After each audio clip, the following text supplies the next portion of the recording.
Bien, como parte de la aplicación de la fuerza magnética sobre un lazo, sobre un alambre, vamos a calcular la fuerza magnética neta sobre un lazo de alambre que porta una corriente. Podemos ver ese lazo, ¿verdad?, en la figura 27.1 aquí. Note que el campo magnético está fluyendo hacia de izquierda a derecha. La corriente, para este ejemplo, se pone fluyendo en el sentido en contra de las manecillas del reloj y queremos calcular cuál es la fuerza neta que experimenta este lazo.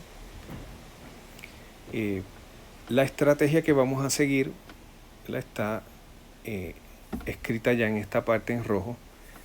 Primero vamos a dividir el lazo en 4 segmentos rectos. Segundo, vamos a calcular la fuerza magnética sobre cada segmento. Y tercero, vamos a sumar esas fuerzas y con eso calculamos la fuerza magnética neta. Así que procedemos a dividir este lazo en segmentos. Vamos a llamar al segmento superior el segmento 1, al de la izquierda el segmento 2, al de abajo el segmento 3 y al de la derecha el segmento 4. Y vamos a ir analizándolos uno a uno. Bien, así que comenzamos con el segmento 1. Yo le voy a llamar S1 a ese segmento. Y note que si yo dibujo el alambre es horizontal. La corriente está fluyendo hacia el lado izquierdo. Por lo tanto, el vector L que asociamos a la dirección de la corriente apunta hacia la izquierda. El campo magnético está apuntando hacia la derecha.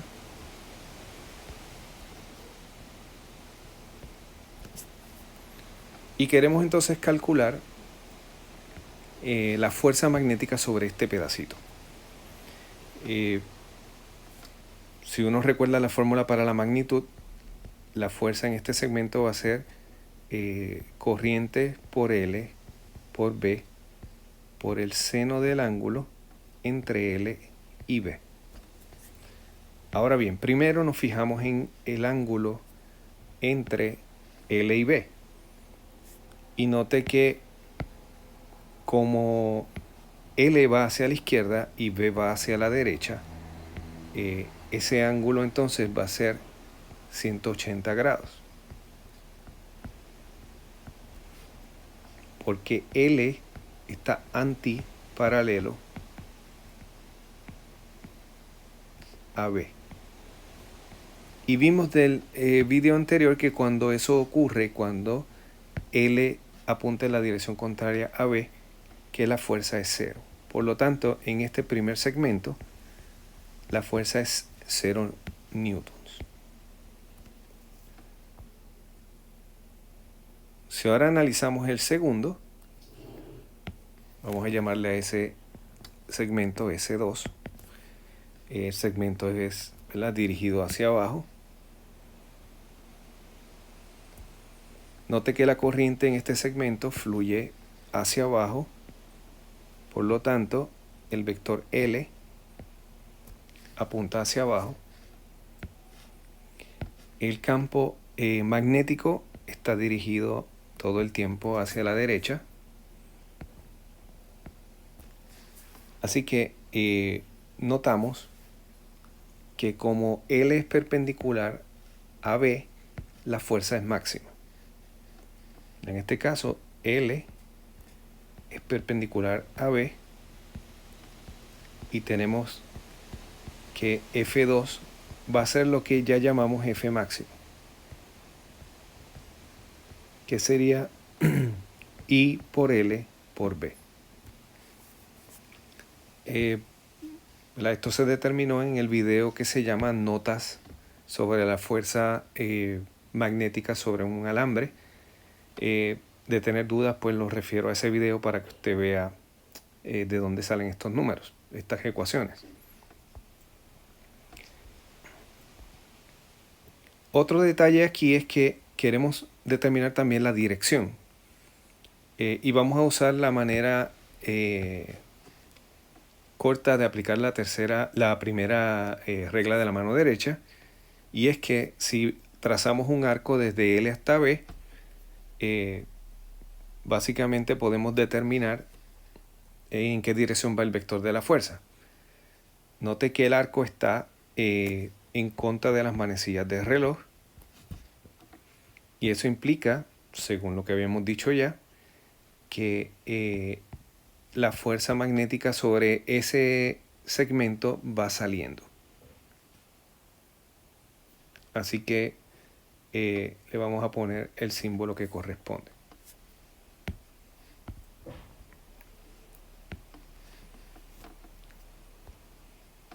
Si ahora vamos al tercer segmento,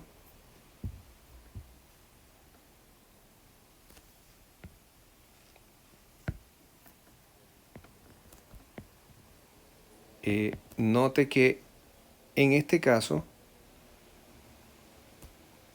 tenemos L fluyendo hacia el lado derecho. El campo magnético sigue estando hacia la derecha. Y por lo tanto, como son paralelos L y B, la fuerza en el tercero también es 0 newtons. Y vamos a escribir que es 0 newton debido a que L es paralelo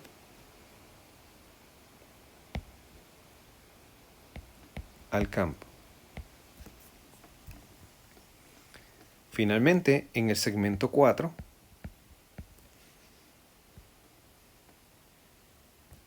L va subiendo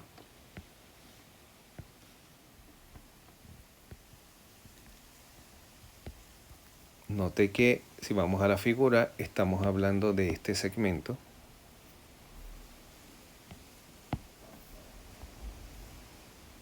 Así que L va hacia arriba, B, el campo magnético sigue estando a la derecha. Y aquí el campo vuelve a ser perpendicular, así que la fuerza en este cuarto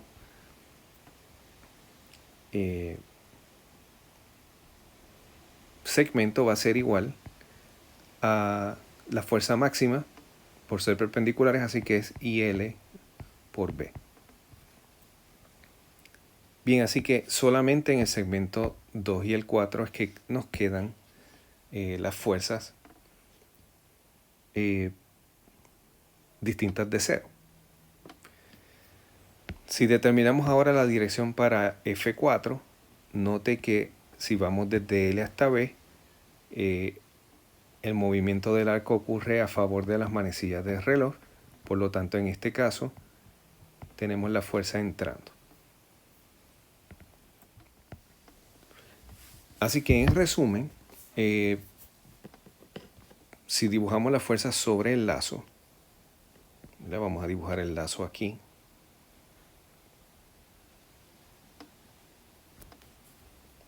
Solamente hay fuerzas en el segmento 2 y el segmento 4. Quiere decir que vamos a tener, en este caso, la fuerza F2 en el lado izquierdo. Note que la fuerza F2 va hacia afuera.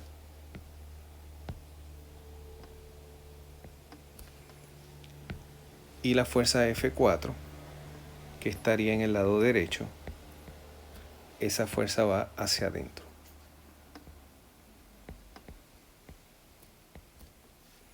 Los otros dos segmentos no tienen fuerza. Ahora bien, si terminamos buscando la fuerza neta, ¿verdad? La fuerza neta, recordamos que es la suma de todas las fuerzas aplicadas al lazo. Y en este caso, note que las fuerzas son iguales en magnitud. Note que F2 tiene este valor que es ILB, y F4 también tiene el mismo valor, así que esta suma de fuerzas va a dar 0. Esto va a ser igual a 0. En otras palabras, a pesar de que hay fuerzas que actúan sobre el lazo,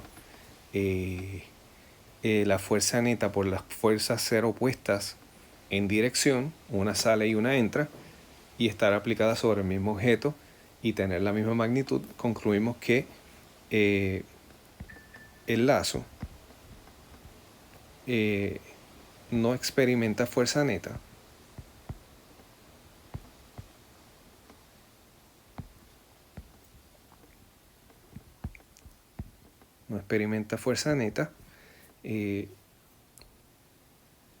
al estar inmerso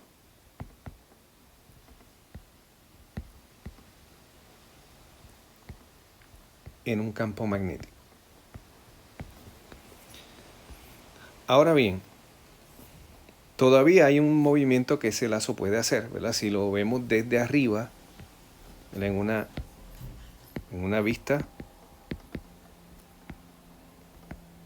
desde arriba, vamos a ver el segmento, el lazo, si lo miramos desde aquí, desde esta dirección, lo que vemos es una línea. La fuerza F2 la vamos a ver en una dirección y la fuerza F4 la vamos a ver en la otra dirección. Y desde esta perspectiva es evidente de que si las fuerzas son iguales están apuntando en direcciones contrarias y no hay fuerza neta. Pero resulta que puede haber un movimiento en el lazo debido a que las fuerzas producen un torque. Note que el lazo, si estuviese libre y esas fuerzas están aplicadas a él, va a experimentar un movimiento rotacional, ¿verdad? Si determinamos esto más o menos como el centro del lazo, vamos a observar, si esta fuera la situación real, de que el lazo empieza a rotar en este sentido. Así que el lazo no experimenta una fuerza neta, pero sí un torque. Vamos a anotar eso por aquí. El lazo experimenta un torque.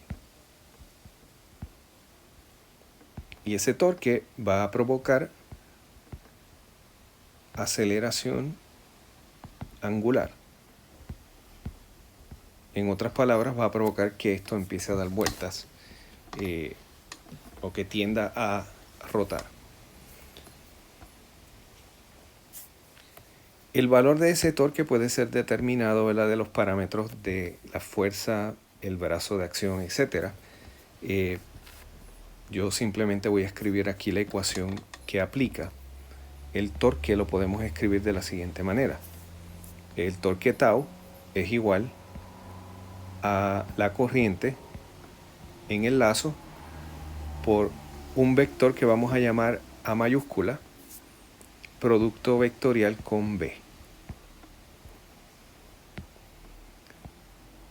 Y vamos entonces a ir definiendo qué es cada cosa. Ya sabemos lo que es B, que es el campo magnético, y sabemos que I es la corriente. Tau entonces va a ser el torque que experimenta el lazo. Y este vector A se le conoce como el vector de área. El vector de área. De nuevo, como pasa con el vector de longitud, esto es un vector que, digamos, tenemos que fabricar de tal manera que ¿verdad?, se cumpla con la ecuación que está arriba. Ese vector de área, su magnitud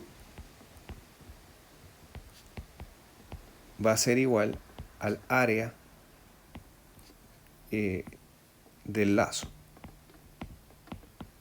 Su magnitud es igual al área del lazo. Y la dirección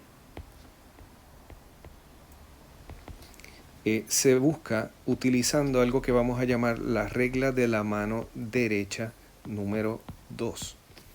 O sea que aquí no vamos a introducir una nueva regla de la mano derecha que está en estos dos diagramas aquí abajo. Note que en la figura A, la corriente en el lazo fluye como se indica, ¿verdad? Que la voy a ir marcando aquí. La corriente en este lazo fluye, digamos, a la derecha primero, después baja, después hacia la izquierda y después cierra el circuito y la corriente está fluyendo en ese lazo. Si uno coloca la mano sobre el lazo y cierra los dedos de la mano de tal forma que sigan la misma dirección de la corriente, el vector entonces va a estar indicado por el dedo pulgar, como se muestra en la figura. Si ese lazo estuviese en el plano, ¿verdad? Vamos a suponer que el lazo de corriente está en el plano de la imagen y la corriente fluye, digamos, en contra de las manecillas del reloj, o sea que la tenemos fluyendo en este sentido.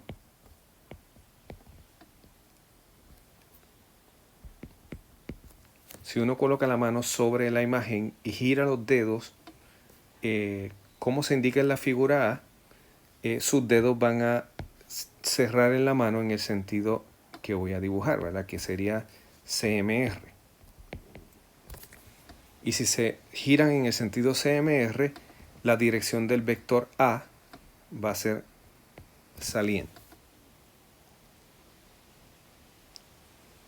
En la figura B, si usted observa, la corriente está fluyendo en el sentido opuesto. La corriente va hacia la izquierda en el dibujo, en la línea superior, después baja, después hacia la derecha primero, después baja, después hacia la izquierda y después vuelve y cierra el circuito. Si lo vemos desde arriba, tenemos aquí el lazo. La corriente fluye en el otro sentido, ¿verdad? Que estamos dibujando. Note que si ahora sigo cómo fluye la corriente fluye a favor de las manecillas del reloj.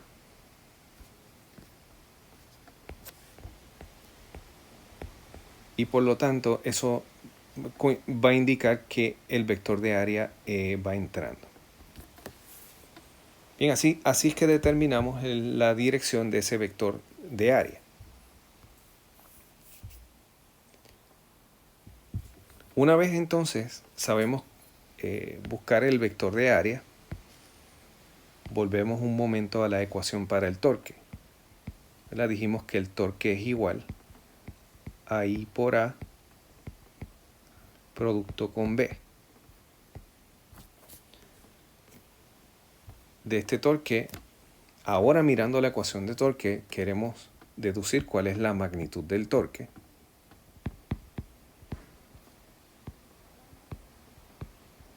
Y la magnitud está dada por la siguiente ecuación. Magnitud de torque es igual a la corriente por el área por B por el seno del ángulo entre el vector de área y el vector de campo magnético.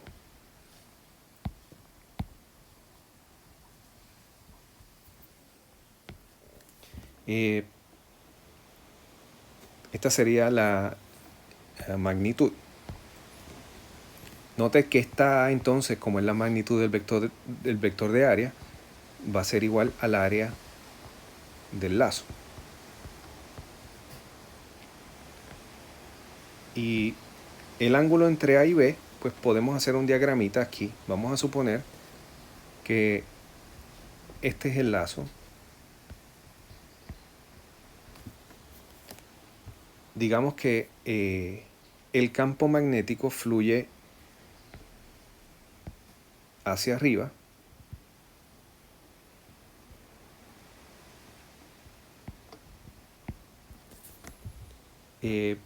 Y que, para hacer el problema un poquito más interesante, vamos a buscar otra opción, sino que vamos a suponer que el campo magnético va a cierto ángulo, digamos este ángulo.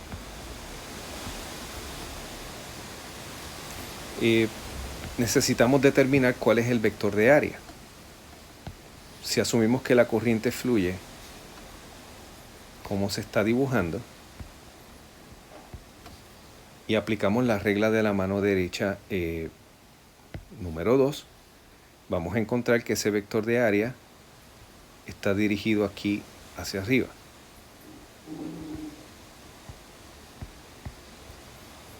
Y entonces el ángulo que corresponde a ZAB es el ángulo entre esos dos vectores. Sería el ángulo que estoy marcando aquí en violeta.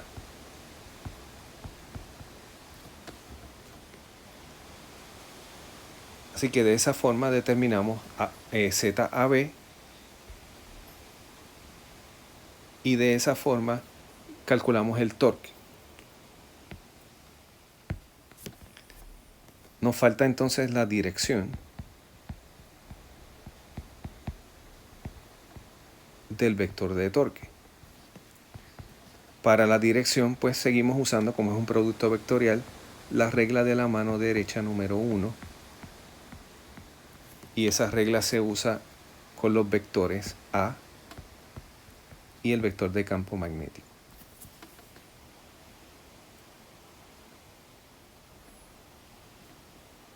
Bien, por último, quisiera mencionar o hacer una definición que es lo que se conoce como el momento magnético.